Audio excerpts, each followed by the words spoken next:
Airports reveal people in a way most places don't. You can almost measure status by the luggage someone carries, the ticket they hold, the way they walk through security. Some people glide through priority lanes. Others wait quietly in long lines, hoping their flight isn't delayed. It's a place where money is visible, comfort is visible, but character usually isn't. On a cold Tuesday morning at JFK Airport, a billionaire CEO boarded a flight to Chicago thinking only about a multi-million-dollar acquisition. 2 hours later, after an emergency landing and one unexpected conversation, he would walk off that plane seeing himself differently than ever before. He had no idea that the man sitting next to him would challenge everything he believed about success. Chapter 1. The Man at the Top. Daniel Whitmore had built Whitmore Technologies from nothing. At 35, he launched the company from a small shared office. By 48, he was worth billions. His software powered supply chains, banks, hospitals. His name appeared in financial magazines beside words like visionary and relentless. His schedule was precise. Wake up at 5 a.m., work out, skim global market updates, back-to-back meetings, investor calls, strategy sessions. Efficiency was his religion. Emotion rarely made it onto his calendar. 3 years earlier, his marriage had collapsed quietly under the weight of his ambition. His ex-wife once told him, "You know how to grow companies, Daniel. You just don't know how to grow relationships." He dismissed it at the time.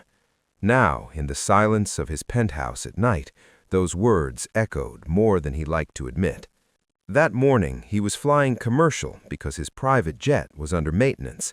It annoyed him slightly, but it was a short flight. He settled into his first-class seat, opened his laptop, and prepared to review documents for the acquisition deal waiting in Chicago.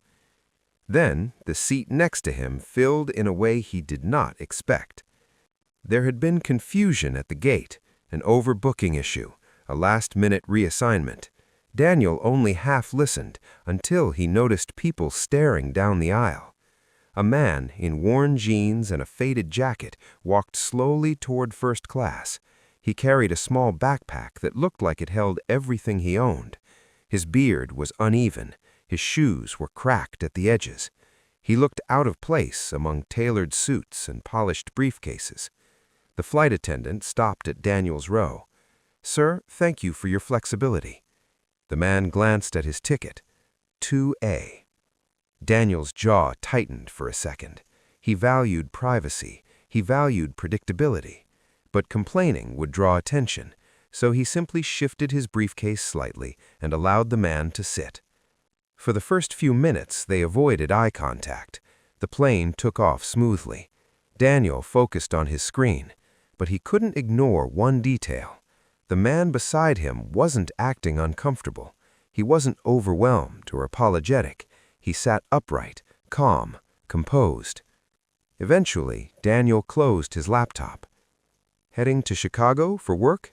he asked, more out of curiosity than politeness. The man turned slightly. His eyes were tired but sharp. "You could say that. I'm hoping it's the start of something." His voice was steady, educated. Daniel raised an eyebrow. "What do you do?" The man smiled faintly. "Right now, I'm trying to rebuild." His name was Marcus Reed.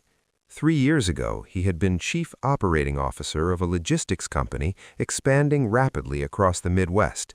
He had overseen hundreds of employees, multi-million-dollar contracts, and international shipping routes. Daniel studied him more closely now. "What happened?"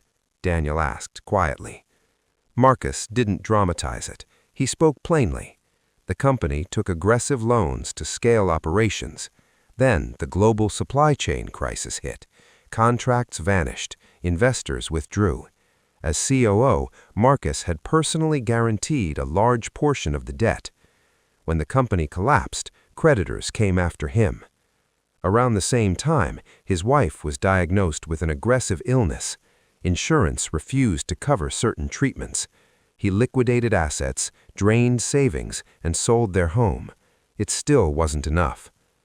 "She passed away 2 years ago," Marcus said, looking out the window. There was no self-pity in his voice, just exhaustion. After that, everything spiraled. Bankruptcy destroyed his credit. Grief destroyed his focus. Employers saw financial risk, not experience. Interviews stopped coming. Bills piled up. Eventually, rent became impossible. Daniel listened, unsettled. "You were a COO. You ran operations." Marcus nodded. Titles disappear faster than people think, especially when the numbers turn against you. Halfway through the flight, the sky darkened. What started as light shaking turned violent. The plane dropped suddenly. Gasps filled the cabin. The captain announced severe storm interference and a potential emergency landing. Drinks spilled. Overhead bins rattled. Daniel gripped the armrest harder than he intended. Control was always his strength. Now he had none. His mind raced through unfinished emails, unsigned contracts, and one painful thought. If something happened, when was the last time he told his daughter he loved her without rushing off a call? Beside him, Marcus remained steady. "Slow breaths," Marcus said calmly. "Focus on the inhale, then the exhale." Daniel followed instinctively. "You're not panicking," Daniel managed. 2 tours overseas. You learn to stay still when everything shakes. The turbulence intensified briefly, then eased as the plane diverted to Cleveland for an emergency landing. When the wheels touched the runway, applause broke out. Daniel felt something deeper than relief. He felt perspective. Passengers complained about delays as they waited inside the terminal. Daniel watched Marcus sit quietly, hands folded. No anger, no entitlement. Daniel bought 2 coffees and handed one over. "What's waiting for you in Chicago?" Daniel asked. "A veterans transition shelter. They're offering me a small operations coordinator role. It's not corporate, but it's stable. It's honest work." Daniel felt a strange pull in his chest. The acquisition deal he was flying to finalize involved a struggling logistics firm in Chicago. It needed restructuring. It needed leadership that understood collapse from the inside. "What if," Daniel began carefully, "you didn't settle for small?" Marcus looked at him, unsure whether to laugh. "I don't think your board wants someone with my recent history," he said. Daniel met his eyes directly. "I think my board wants results." The next morning, Marcus entered Whitmore Technologies' headquarters, wearing a suit Daniel arranged for him. The contrast from the day before was striking, but his posture was the same, calm, controlled. During the acquisition meeting, Daniel did something unexpected. He invited Marcus to speak. Marcus outlined operational inefficiencies, supply chain redundancies, and debt restructuring strategies with clarity and precision. He spoke not just from theory, but from lived experience. He identified mistakes before the board could question them. Silence followed his presentation. One senior executive leaned toward Daniel. "Where did you find him?" Daniel answered simply, "On a flight." By the end of the meeting, Marcus was offered a senior advisory role to lead the turnaround, not out of charity, out of competence. 6 months later, the logistics division was profitable. Marcus had rebuilt his financial standing and moved into a modest apartment. More importantly, he had rebuilt his confidence. But the deeper transformation happened inside Daniel. He began leaving the office earlier. He attended his daughter's school recital without checking his phone. He launched a hiring initiative focused on giving second chances to professionals who had faced bankruptcy or personal crisis. He funded the veterans shelter quietly, without branding releases. When asked during an interview what had changed his leadership approach, Daniel didn't mention profits or market trends.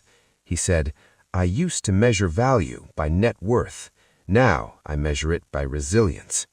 That flight didn't end with one man handing over his fortune to another. Their bank accounts didn't literally swap, but something more powerful shifted. The billionaire learned humility. The homeless man regained opportunity. They both walked off that plane carrying something they didn't have before. One carried renewed purpose. The other carried renewed perspective. Sometimes life doesn't switch your circumstances overnight. Sometimes it switches your heart, and that can change everything. If this story meant something to you, remember this the next time you sit beside a stranger. You never really know who they are or what they've survived.